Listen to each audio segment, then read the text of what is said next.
En 1889, un fotógrafo registró lo que parecía ser apenas un casamiento inusual para la época. Pero cuando investigadores ampliaron la imagen más de un siglo después, descubrieron algo escondido en la mano de la novia. Un objeto tan simbólico y tan improbable que cambió por completo el significado de aquella unión. ¿Qué quería revelar esa novia, aún sabiendo que nadie de su época osaría hablar sobre eso?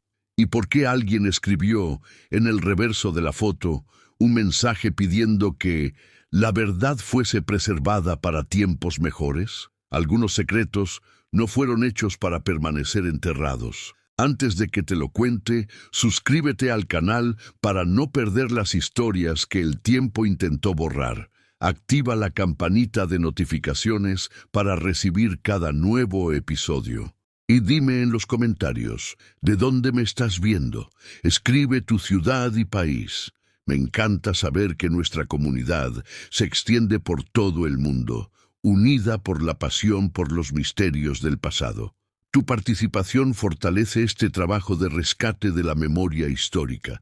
Cada comentario, cada like, cada compartir nos ayuda a seguir investigando estas historias olvidadas. En marzo de 2023, la historiadora Gotra Elena Castellanos estaba catalogando una colección de fotografías antiguas donadas al Museo Histórico Nacional de Buenos Aires, cuando se encontró con una imagen que haría su corazón dispararse. Era un retrato de casamiento de 1889, técnicamente impecable, preservado en condiciones casi perfectas. Una pareja posaba solemnemente delante de un escenario elaborado, típico de los estudios fotográficos de la época. Él, un hombre de apariencia europea, con bigote bien cuidado y traje formal impecable. Ella, una joven de piel oscura, de belleza marcante, vestida con un elaborado vestido de novia blanco, velo de encaje francés y una expresión serena que contrastaba con la magnitud de lo que aquella fotografía representaba. Para quien trabaja con historia argentina del siglo XIX, aquella imagen ya era extraordinaria por sí misma. Estamos hablando de 1889, apenas unos años después de que las últimas estructuras de esclavitud fueran oficialmente abolidas en la región. Ver a una mujer afrodescendiente vestida como novia en un retrato formal de estudio era raro lo suficiente para justificar atención especial. Pero había algo más en aquella fotografía. Algo que Elena solo percibiría cuando decidió examinar los detalles con una lente de aumento, siguiendo su protocolo habitual de catalogación. Al aproximar la lente de la mano izquierda de la novia, Elena sintió un escalofrío recorrer su espina. Allí, discretamente posicionado, había un objeto que no debería estar presente en una fotografía de casamiento. Un objeto cuya presencia transformaba completamente el significado de aquella imagen aparentemente feliz. La mano de la novia sostenía algo pequeño, casi imperceptible a primera vista, pero inconfundible cuando ampliado. Era una llave antigua, parcialmente oculta entre los pliegues del vestido, pero claramente visible para quien supiera dónde buscar. Elena fotografió el detalle con su celular y lo envió a su colega, el doctor Roberto Almanza, especialista en historia social del período. La respuesta vino en menos de 10 minutos, con una única palabra seguida de 3 signos de exclamación: imposible, pero no era imposible. Estaba allí, registrado en una placa de vidrio de colodión húmedo, un testimonio silencioso de algo que desafiaba la narrativa oficial de aquel periodo histórico. La fotografía no tenía identificación al frente, pero en el reverso, escrito con tinta ya desteñida por el tiempo, había apenas 3 informaciones. Buenos Aires, abril de 1889. El nombre de un estudio fotográfico, Atelier Fotográfico Montero, y una anotación enigmática: que la verdad sea preservada para tiempos mejores. Ningún nombre, ninguna indicación de quiénes eran aquellas personas, ninguna pista sobre las circunstancias de aquel casamiento extraordinario. Apenas aquel mensaje críptico que sugería que la propia existencia de la fotografía era, de alguna forma, un acto de preservación, un testimonio deliberado, destinado al futuro. Elena sabía que tenía en manos algo potencialmente significativo, pero en aquel momento inicial, mirando la imagen ampliada en su computadora, no podía imaginar la extensión de lo que estaba a punto de descubrir. La llave en la mano de la novia era apenas el primer hilo de una trama histórica compleja que involucraría documentos escondidos, resistencia silenciosa y una historia de coraje que había sido cuidadosamente borrada de los registros oficiales. La investigadora inició lo que vendría a ser una investigación de 8 meses, reuniendo un equipo multidisciplinario que incluía historiadores, especialistas en fotografía antigua, investigadores de archivos y hasta descendientes de familias de la élite porteña del siglo XIX. Lo que descubrieron cambiaría la comprensión sobre las complejas relaciones sociales y raciales en la Argentina del período, revelando una narrativa de resistencia, estrategia y supervivencia que había sido propositalmente ocultada. Para comprender la magnitud de lo que aquella fotografía representaba, precisamos primero entender el contexto histórico preciso de abril de 1889. Argentina vivía un momento de transformación radical. Las últimas estructuras legales de esclavitud habían sido abolidas décadas antes, pero la realidad en las calles, en las estancias y en las casas de las ciudades era mucho más compleja que la simple firma de documentos legales. Miles de personas que habían sido mantenidas en servidumbre enfrentaban un sistema que, aunque oficialmente no las esclavizaba más, creaba innumerables barreras informales para mantenerlas en posiciones subalternas. Leyes de vagancia eran usadas para criminalizar a quien no tuviese empleo formal. Contratos de trabajo eran estructurados de forma a crear deudas perpetuas. El acceso a la propiedad de tierras era prácticamente imposible para la población afrodescendiente. En ese contexto turbulento, un casamiento formal entre un hombre blanco de la élite y una mujer afrodescendiente, registrado en fotografía cara y elaborada, era más que inusual. Era prácticamente impensable.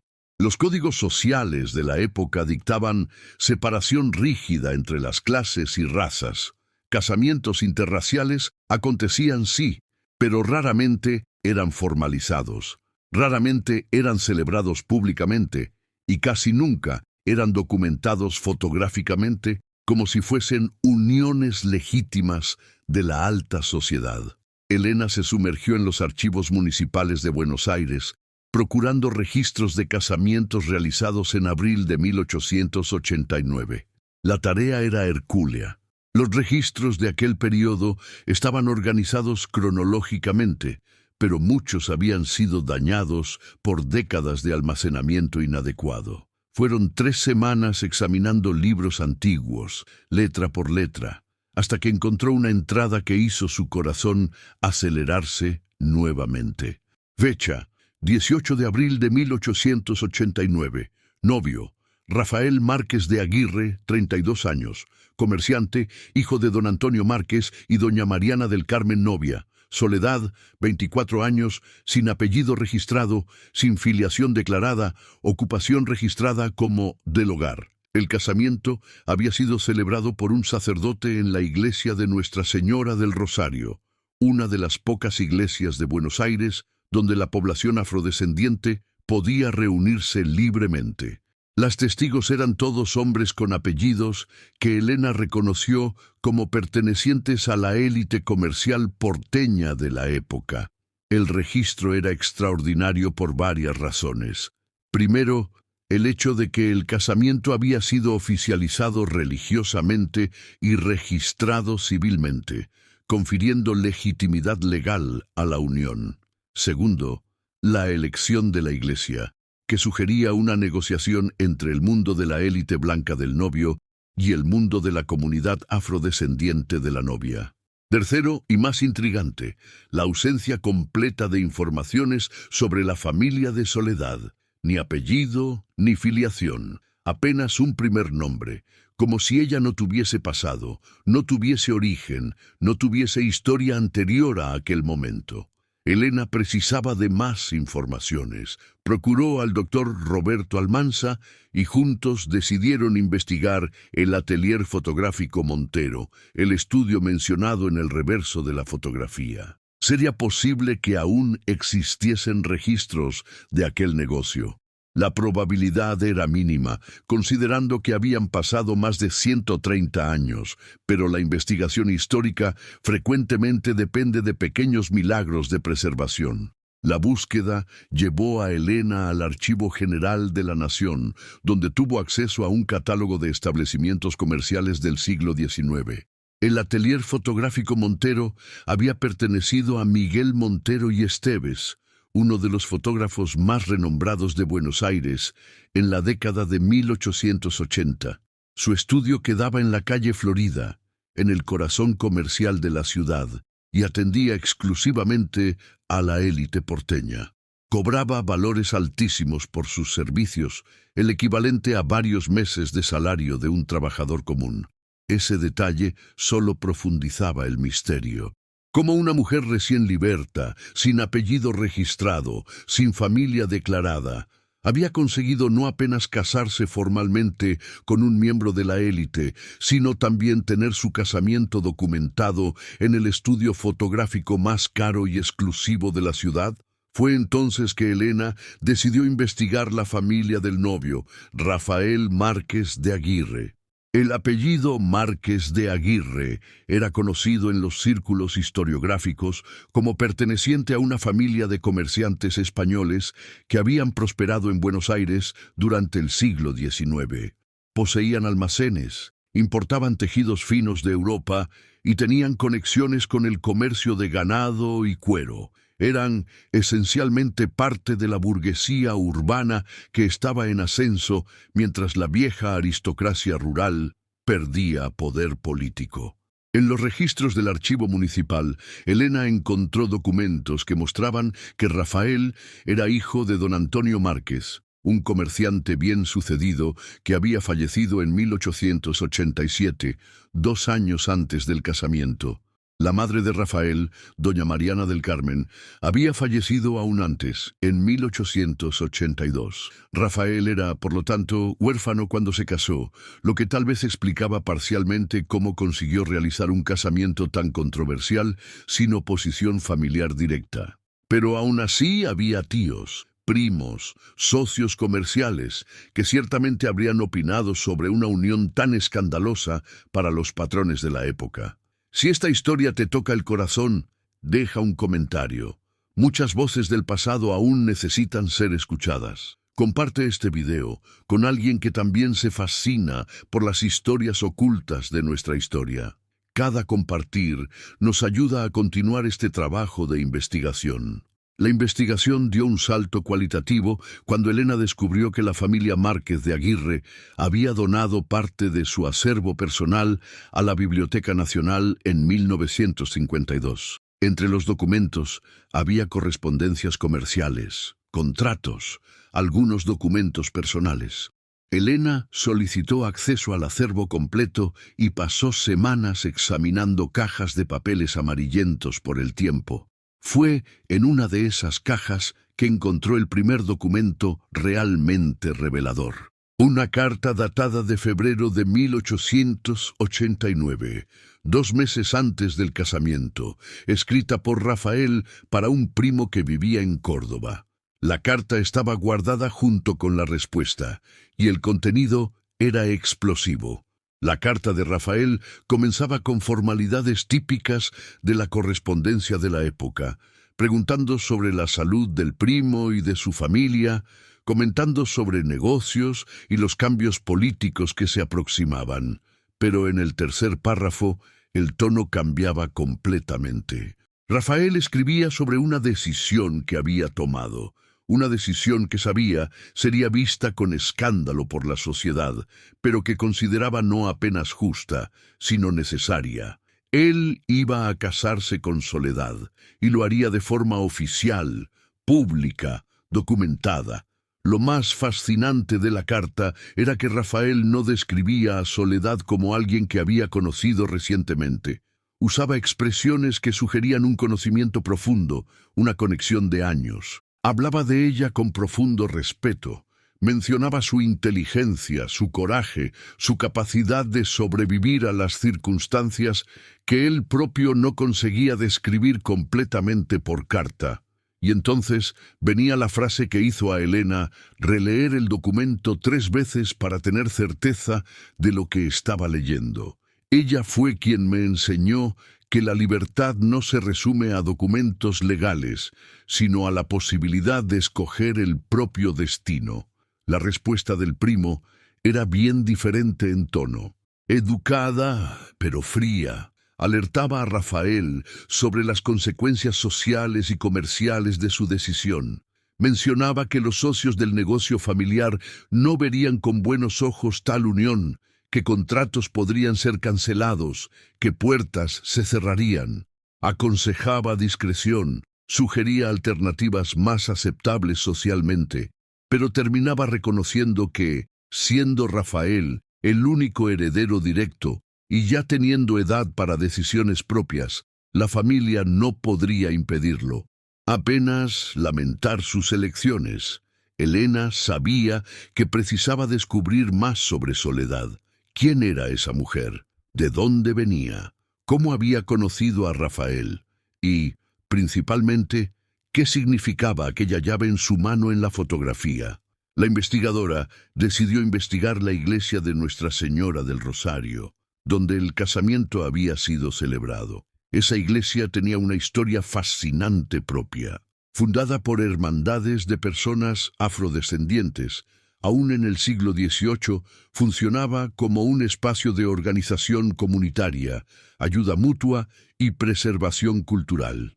Durante el período de servidumbre, esas hermandades religiosas eran una de las pocas formas de organización permitidas a la población esclavizada y posteriormente liberta. Elena contactó al actual párroco de la iglesia que la direccionó para el archivo parroquial. Allá tuvo acceso a los registros de bautismos, casamientos y óbitos de la comunidad. Fue examinando los registros de bautismo que encontró a una Soledad, bautizada en diciembre de 1864, en la misma iglesia del Rosario. La entrada era breve: Soledad, hija de María, bautizada en esta fecha. Ninguna mención al padre, ningún apellido. Apenas el registro de la madre. 25 años separaban el bautismo del casamiento. ¿Qué había acontecido en ese cuarto de siglo? Elena precisaba de más piezas del rompecabezas. Fue entonces que decidió adoptar una estrategia diferente. En vez de buscar registros oficiales sobre Soledad, comenzaría a buscar informaciones sobre el domicilio comercial de la familia Márquez de Aguirre. Los almacenes de la familia quedaban en la región central de Buenos Aires, próximos al mercado de Abasto. Elena descubrió que además del comercio de tejidos e importación de productos europeos, la familia Márquez de Aguirre también estaba envuelta en el comercio interno, incluyendo el suministro de mercaderías para estancias del interior. Y fue al investigar ese aspecto del negocio que Elena comenzó a montar una hipótesis sobre el origen de la conexión entre Rafael y Soledad. En los registros comerciales de 1880 encontró referencias a transacciones que involucraban no apenas mercaderías, sino también documentos relacionados a lo que era eufemísticamente llamado de propiedades móviles. Era el lenguaje de la época para referirse a personas esclavizadas. El padre de Rafael, don Antonio Márquez, había participado del comercio de personas hasta por lo menos 1885, cuando las leyes abolicionistas ya habían tornado esa práctica cada vez más restringida y moralmente cuestionable. Elena sintió un peso en el estómago al hacer esa conexión. ¿Era posible que Soledad hubiese sido una de las personas esclavizadas que pasó por la propiedad, o por el control de la familia Márquez de Aguirre. La hipótesis era perturbadora, pero comenzaba a hacer sentido. Explicaría por qué ella no tenía apellido registrado, por qué no había informaciones sobre su familia, por qué su bautismo había sido registrado apenas con el nombre de la madre. Pero si esa hipótesis estaba correcta, ¿cómo explicar el casamiento? ¿Cómo una persona que había sido mantenida en servidumbre por una familia terminaría casándose oficialmente con el hijo de esa misma familia? Y, principalmente, ¿cómo explicar el respeto evidente en la forma como Rafael hablaba sobre Soledad en su carta? Ese no era el patrón típico de relaciones entre esclavizadores y personas esclavizadas, que generalmente involucraba violencia, coerción y violación de derechos fundamentales. La respuesta comenzó a revelarse cuando Elena encontró un documento inesperado, un registro de manumisión datado de junio de 1884, 4 años antes de la abolición general. El documento declaraba que don Antonio Márquez concedía libertad a Soledad, de aproximadamente 19 años de edad, sin apellido, hija de María. La manumisión era gratuita, sin condiciones de prestación de servicios, sin cláusulas restrictivas. Simplemente declaraba a Soledad libre de cualquier obligación o propiedad. Junio de 1884. Elena hizo cálculos mentalmente. Si Soledad tenía aproximadamente 19 años en 1884, habría nacido alrededor de 1865, lo que batía con el registro de bautismo de diciembre de 1864 que había encontrado, considerando las imprecisiones comunes en los registros de la época. Don Antonio Márquez, el padre de Rafael, había libertado a Soledad cuando ella tenía cerca de 19 años. 3 años después, en 1887, Antonio fallecería, y 2 años después de su muerte, en 1889, su hijo Rafael se casaría oficialmente con Soledad. ¿Cuál sería la verdad? ¿Por qué crees que esa llave está en la mano de Soledad? Comenta tu teoría en los comentarios. Me encanta leer las diferentes interpretaciones que ustedes traen para estas historias. Cada perspectiva enriquece nuestra comprensión colectiva del pasado. La cronología sugería una relación compleja entre las 3 personas, Antonio, Rafael y Soledad. Elena precisaba entender mejor esa dinámica. Volvió al acervo de la familia Márquez de Aguirre, y esta vez procuró específicamente por documentos del período entre 1884 y 1887, los años entre la manumisión de Soledad y la muerte de Antonio. Fue en una carpeta marcada como Correspondencia Diversa, 1885-1886, que Elena encontró algo extraordinario, una serie de recibos de pago a Soledad M., todos firmados por don Antonio Márquez, referentes a servicios de gestión y organización. Los valores eran significativos, muy arriba de lo que sería pagado a una empleada doméstica común. Los recibos eran mensuales, regulares, y venían acompañados de breves anotaciones que sugerían que Soledad estaba envuelta en la administración de algún aspecto del negocio familiar. Más intrigante aún, Elena encontró 3 cartas escritas por la propia Soledad, dirigidas a don Antonio Márquez, datadas de 1886. Las cartas eran formales, educadas, pero directas. Discutían cuestiones prácticas relacionadas a la organización de documentos comerciales, a la catalogación de correspondencias, a la manutención de registros. La caligrafía era clara, la gramática correcta. El vocabulario, sofisticado. Soledad era alfabetizada, educada, competente. Como una joven que había sido mantenida bajo el sistema de servidumbre, había adquirido educación formal suficiente para escribir con tal corrección y trabajar en la gestión administrativa de un negocio comercial.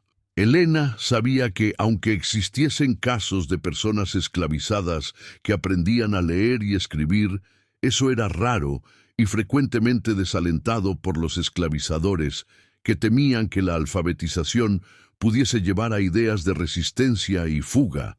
La investigadora comenzó a formar una nueva hipótesis. ¿Y si don Antonio Márquez, por alguna razón, hubiese no apenas libertado a Soledad, sino también garantizado su educación? ¿Y si hubiese algo en la historia de Soledad que había tocado a Antonio de alguna forma, llevándolo a tratarla diferentemente? ¿Y si la relación entre Rafael y Soledad hubiese comenzado durante ese período, cuando ella trabajaba para el padre de él, ya como persona libre? Para testar esa hipótesis, Elena precisaba de más informaciones sobre la personalidad y las creencias de don Antonio Márquez. Procuró por obituarios, registros de participación en organizaciones sociales, cualquier cosa que revelase quién era él, además de un comerciante bien sucedido. En el archivo del Hospital de la Caridad de Buenos Aires, Elena encontró registros de donaciones hechas por Antonio entre 1882 y 1887. Él contribuía regularmente para la institución, siempre especificando que sus recursos deberían ser direccionados para la atención de personas necesitadas, sin distinción de origen o color. Una frase pequeña, pero significativa para la época, cuando la segregación racial era la norma aceptada. Más revelador aún fue descubrir que Antonio había sido miembro fundador de una sociedad abolicionista discreta que operaba en Buenos Aires en los años 1880. La sociedad no era pública, como otras organizaciones abolicionistas más famosas, pero trabajaba en los bastidores, auxiliando en la compra de manumisiones, forneciendo documentación para personas libertas, ayudando en la creación de oportunidades de trabajo. Elena encontró actas de reuniones de esa sociedad en los archivos de la Biblioteca Nacional, y el nombre de don Antonio Márquez aparecía regularmente como contribuyente financiero. La imagen que emergía era compleja. Antonio era un hombre que había participado del sistema esclavista, que había lucrado con él, pero que en algún momento de su vida había comenzado a cuestionar la moralidad de ese sistema. Sus acciones en los últimos años de vida sugerían un hombre intentando, tal vez, compensar o corregir decisiones pasadas. Y Soledad, de alguna forma, estaba en el centro de esa transformación personal. Elena decidió que precisaba encontrar más informaciones sobre la madre de Soledad, María. Si conseguía rastrear la historia de María, tal vez pudiera entender mejor la historia completa. Volvió a los registros de la Iglesia del Rosario y comenzó a buscar por una María que hubiese tenido una hija en 1864. Los registros de bautismo de aquel año eran extensos. La población afrodescendiente de Buenos Aires, aunque menor que en otras regiones, aún era significativa. Y la Iglesia del Rosario era uno de los principales centros religiosos para esa comunidad. Había varias Marías listadas como madres de criaturas bautizadas en 1864, pero una entrada específica llamó la atención de Elena. El registro que Elena encontró era de una María descrita como María de la Concepción, natural de Montevideo, perteneciente a la propiedad de don Antonio Márquez. La fecha de bautismo de la hija Soledad era diciembre de 1864. La criatura había sido bautizada con apenas el primer nombre, como era común para hijos de personas esclavizadas. Pero lo que más impresionó a Elena fue una anotación marginal hecha por el sacerdote que realizó el sacramento. La anotación, escrita en letra pequeña y apretada, decía: criatura de notable inteligencia, según el relato de la madre, que pide protección especial de Nuestra Señora para que la niña sea preservada y pueda vivir vida mejor que la suya. Era un testimonio conmovedor del amor materno y de la esperanza de que la hija pudiese tener un destino diferente del suyo. Pero también levantaba una cuestión fundamental. Aquella madre, María, ya demostraba en 1864 una preocupación específica con la educación y el futuro de la hija. ¿Habría ella conseguido, de alguna forma, influenciar el tratamiento que Soledad recibiría? Elena comenzó a buscar más registros sobre María de la Concepción. En los archivos comerciales de la familia Márquez de Aguirre encontró un inventario de 1865, hecho después de la muerte de la esposa de Antonio, doña Mariana del Carmen. El inventario listaba los bienes del casal y entre ellos una lista de personas esclavizadas que pertenecían a la propiedad. María de la Concepción estaba listada, descrita como teniendo aproximadamente 28 años, nacida en Montevideo, alfabetizada, con habilidades en costura fina y bordado. El detalle de la alfabetización era extraordinario. Mujeres esclavizadas alfabetizadas eran rarísimas en Argentina del siglo XIX.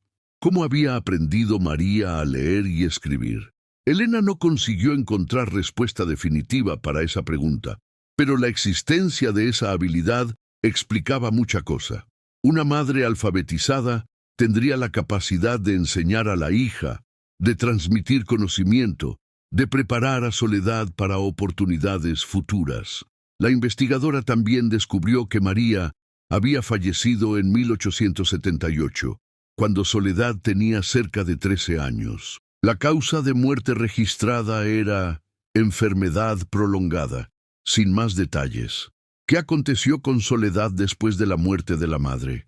Una adolescente de 13 años, aún legalmente esclavizada, huérfana, viviendo en la propiedad de don Antonio Márquez. En los archivos del Hospital de la Caridad, Elena encontró registros médicos que lanzaban luz sobre ese período. En octubre de 1878, pocos meses después de la muerte de María, había una internación registrada de don Antonio Márquez para tratamiento de una enfermedad grave, no especificada. Él pasó 3 semanas hospitalizado.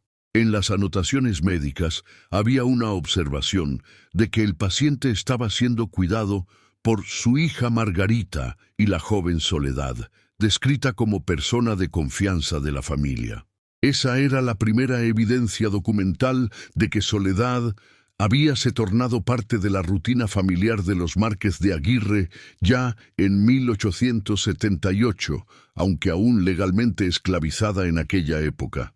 El hecho de que era mencionada al lado de la hija legítima de Antonio, Margarita, hermana de Rafael, como alguien envuelta en los cuidados con el patriarca enfermo, sugería una relación de proximidad inusual para los patrones de la época.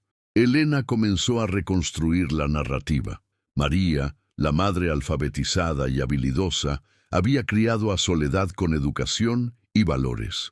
Cuando María falleció, Soledad, entonces con 13 años, fue integrada más profundamente en la vida doméstica de la familia Márquez de Aguirre.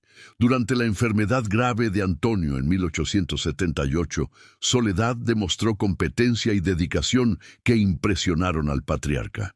En los años siguientes, Antonio debe haber continuado la educación de Soledad, reconociendo su inteligencia y capacidad. En 1884, cuando Soledad tenía cerca de 19 años, Antonio la libertó formalmente y la empleó en la administración de sus negocios. Pero, ¿dónde se encajaba Rafael en esa historia? El hijo de Antonio tenía 22 años, en 1878, cuando su padre enfermó gravemente. Él ya estaba envuelto en los negocios de la familia en aquella época. Es probable que haya conocido a Soledad durante ese período, cuando ella tenía 13 años y él 22. Crecieron, por lo tanto, en órbitas próximas a lo largo de la década siguiente. La gran cuestión permanecía: ¿qué significaba la llave en la mano de Soledad en la fotografía de casamiento? Elena tenía una teoría, pero precisaba de evidencias concretas. Elena retornó al acervo de la familia Márquez de Aguirre y esta vez se focalizó específicamente en documentos relacionados a propiedades inmobiliarias. Fue así que encontró la escritura que confirmaría su hipótesis. Datada de marzo de 1889, un mes antes del casamiento, la escritura registraba la transferencia de propiedad de un inmueble en la calle del Carmen, en el centro de Buenos Aires, de Rafael Márquez de Aguirre para Soledad sin apellido. El inmueble era una casa pequeña, pero bien localizada, avaluada en valor significativo para la época. La escritura era clara: transferencia total, sin cláusulas, sin condiciones. Soledad era ahora la propietaria legítima de aquel inmueble. La llave en la fotografía no era apenas un objeto simbólico, era la llave real, física, concreta, de la primera propiedad que Soledad poseía. Era el símbolo de su libertad, no apenas legal, sino económica. Era la garantía de que aconteciera lo que aconteciera, ella tendría un techo, un lugar que era de ella, que nadie podría quitar. Era la materialización de una seguridad que había sido negada a ella durante los primeros 20 años de su vida. Pero, ¿por qué esa llave precisaba aparecer en la fotografía de casamiento? ¿Por qué era tan importante que quedase registrado visualmente que Soledad sostenía aquella llave? Elena creía haber encontrado la respuesta en otra carta de Rafael, esta vez escrita para su hermana Margarita en abril de 1889, días antes del casamiento. En la carta, Rafael explicaba sus razones para el casamiento de la forma como estaba siendo conducido. Él sabía que habría críticas, sabía que puertas se cerrarían, pero consideraba fundamental que el casamiento fuese público, oficial y documentado. Más que eso, él quería que quedase registrado que Soledad entraba en el casamiento no como dependiente, sino como propietaria, como persona con recursos propios, como alguien que escogía aquella unión por voluntad propia, no por necesidad económica. La fotografía, entonces, no era apenas un registro del casamiento, era una declaración política, social y personal. Era una afirmación de que Soledad era más que una novia. Era una persona libre, educada, propietaria, capaz de hacer elecciones. La llave en su mano era la evidencia visual de esa autonomía. Y el hecho de que la fotografía había sido hecha en el estudio más caro de Buenos Aires, atendiendo a la élite, era una forma de forzar a la sociedad a reconocer aquella unión como legítima, digna, equivalente a cualquier otro casamiento de la alta sociedad. Elena aún tenía preguntas. Principalmente, ¿qué había acontecido con Soledad y Rafael después del casamiento? El casamiento había resistido a las presiones sociales. Habían conseguido construir una vida juntos. Había descendientes. Y aquella mensaje en el reverso de la fotografía: que la verdad sea preservada para tiempos mejores. ¿Quién lo había escrito y por qué? La investigadora expandió su investigación para los años siguientes a 1889. En los registros de óbitos, no encontró a Soledad ni a Rafael fallecidos en Buenos Aires en los años inmediatamente siguientes al casamiento, lo que era buena señal. Sugería que habían sobrevivido y permanecido en la ciudad. En los registros de propiedad inmobiliaria, descubrió que la casa de la calle del Carmen continuó registrada en nombre de Soledad hasta 1912, cuando fue vendida.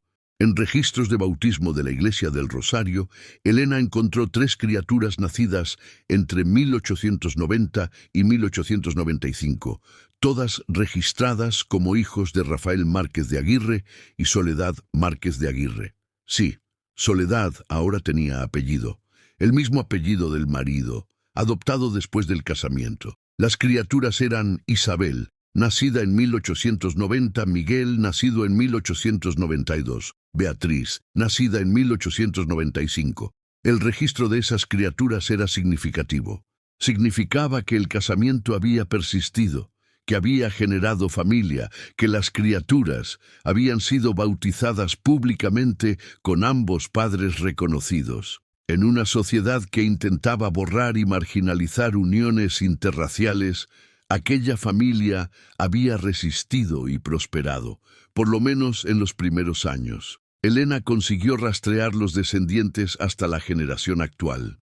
La nieta de Isabel, llamada Concepción Márquez Silva, tenía 78 años y vivía en un barrio residencial de Buenos Aires.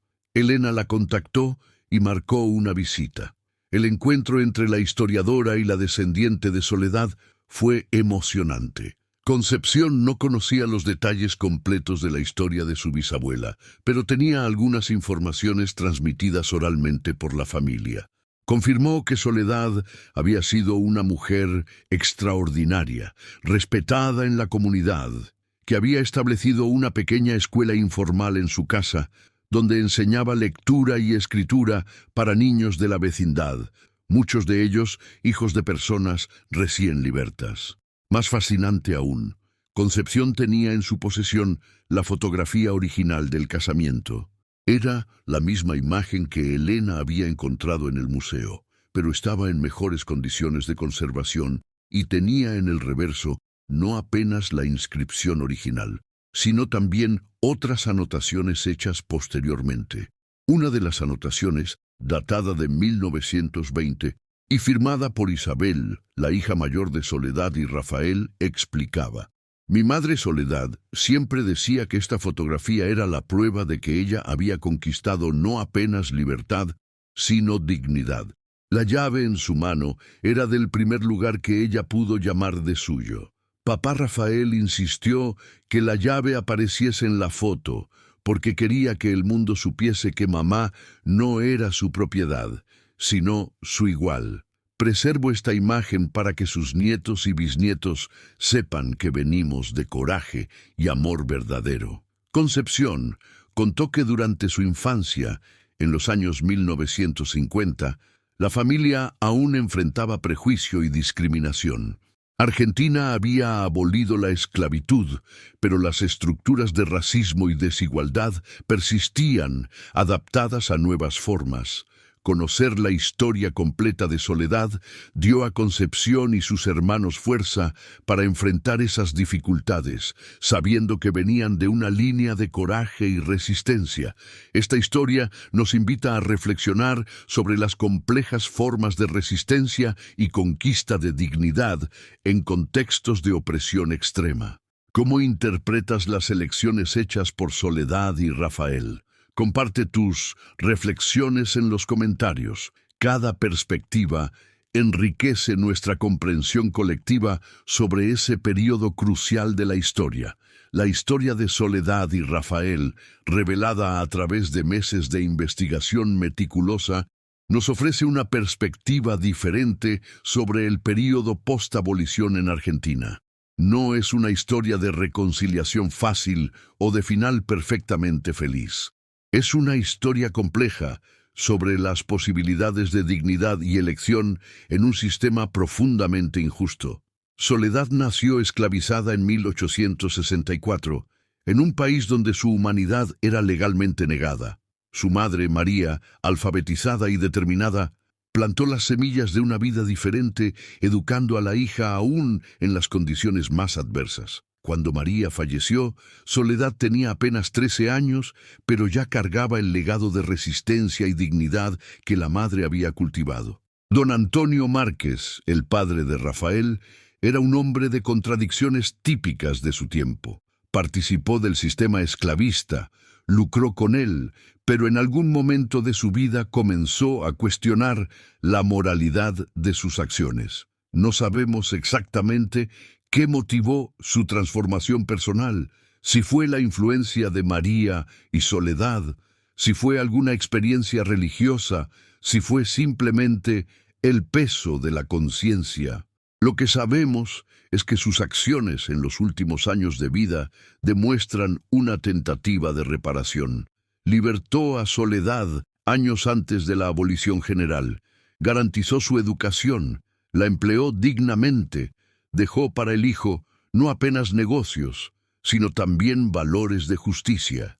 Rafael creció viendo a Soledad como persona, no como propiedad. Cuando se enamoró de ella, no estaba escogiendo un objeto de deseo o siguiendo un impulso pasajero. Estaba escogiendo una compañera intelectual y emocional, una persona que admiraba y respetaba. La forma como condujo el casamiento demuestra comprensión sofisticada de las dinámicas de poder de la época. Él no quería simplemente casarse con Soledad. Quería garantizar que ella entrase en el casamiento con autonomía, con propiedad, con garantías legales que la protegiesen. La llave en la fotografía es uno de los símbolos más potentes de la historia argentina del siglo XIX que he encontrado en mi carrera de investigación. Aquella pequeña llave de hierro, parcialmente escondida entre los pliegues del vestido de novia, representaba mucho más que acceso a una casa. Representaba seguridad económica, autonomía personal, capacidad de elección. Era la diferencia entre dependencia y asociación, entre propiedad e igualdad. La decisión de hacer la fotografía en el estudio más caro de Buenos Aires, de documentar públicamente aquel casamiento, de hacer la llave aparecer visible en la imagen, eran actos de coraje y de afirmación política.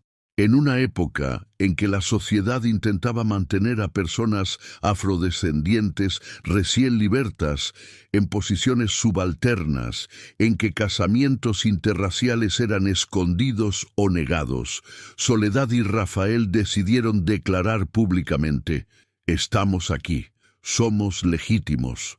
Nuestro amor y nuestra unión merecen el mismo respeto que cualquier otra familia de la élite porteña. El mensaje en el reverso de la fotografía, que la verdad sea preservada para tiempos mejores, revela conciencia de que aquella imagen sería controversial, potencialmente peligrosa pero necesaria. Alguien, probablemente el propio Rafael o Soledad, sabía que el registro de aquel momento era importante, no apenas para ellos, sino para el futuro.